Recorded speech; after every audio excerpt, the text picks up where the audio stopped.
Hello मेरे प्यारे दोस्तों, कैसे हैं आप लोग। आई होप अच्छे होंगे।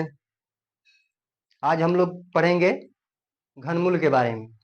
किसी भी बड़ी सी बड़ी संख्या का घनमूल हम लोग सिर्फ सिर्फ 5 सेकंड में, मात्र 5 सेकंड में कैसे ज्ञात करेंगे। ठीक है। पिछले वीडियो में हम लोगों ने वर्ग और वर्गमूल के बारे में पढ़ रखा है। जो लोग नहीं देखे हैं वो जाकर देख लीजिएगा।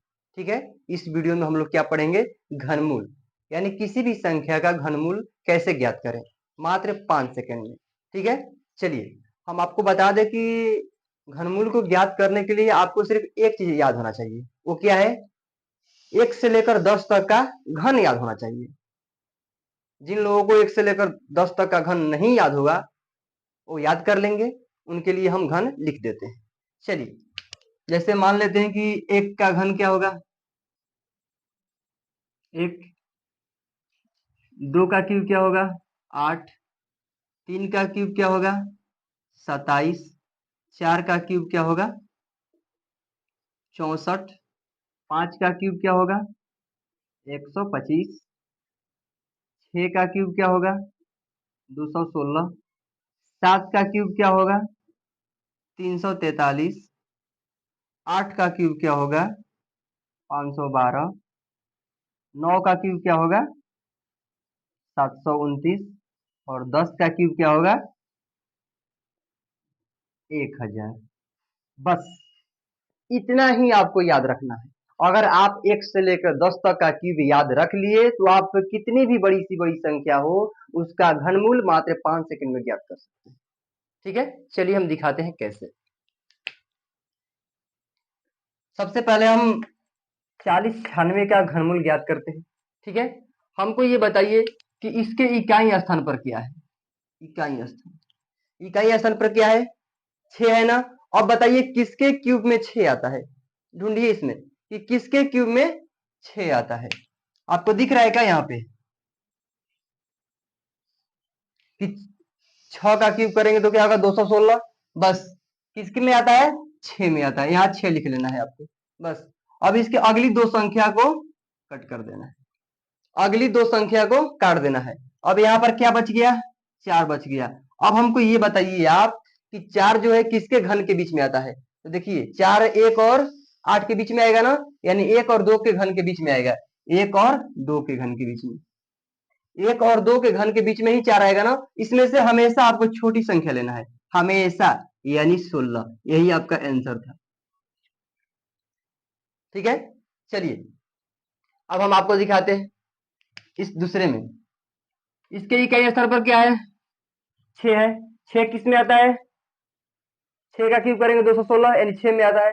तो हम यहाँ 6 लिख लेंगे। ठीक है। इसलिए इसके ठीक अगले दो संख्या को काट देंगे। ठीक है। अब यहाँ पर क्या बच गया, यहाँ पर क्या बच गया, यहाँ पर बच गया 46। अब देखिए 46 किसके घन के बीच में आएगा, तो 27 और 64 के बीच में 46 आता है, यानी 3 और 4 के बीच में आएगा। तो यहाँ पर हमेशा आपको लिखना है 3 और 4।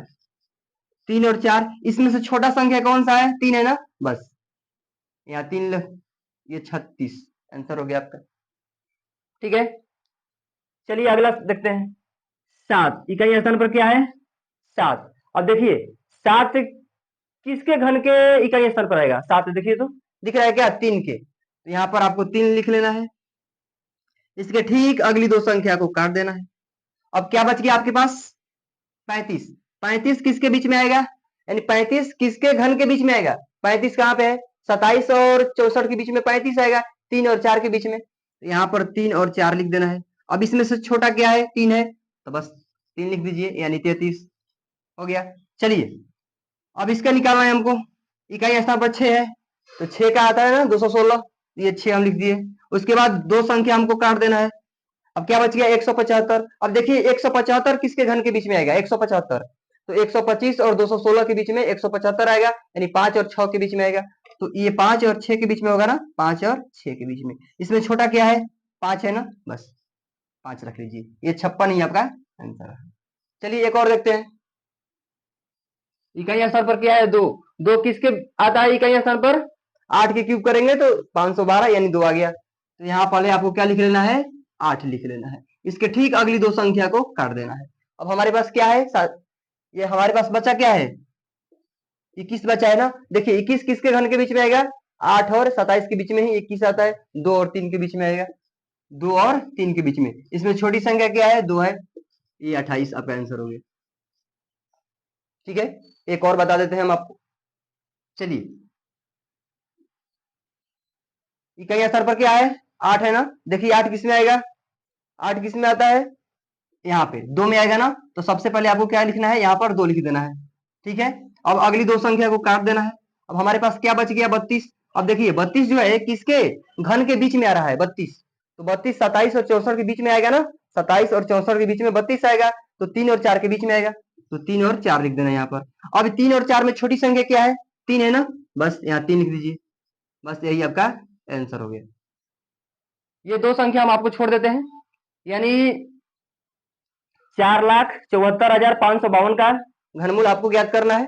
ठीक है, और 54,872 का घनमूल आपको ज्ञात करना है। इस दोनों का जो आंसर होगा वो आप कमेंट में लिख दीजिएगा। ठीक है, और वीडियो अच्छी लगे तो लाइक जरूर कीजिएगा और चैनल को सब्सक्राइब कीजिएगा। अब मिलते हैं हम अगले वीडियो में। ठीक है, थैंक यू।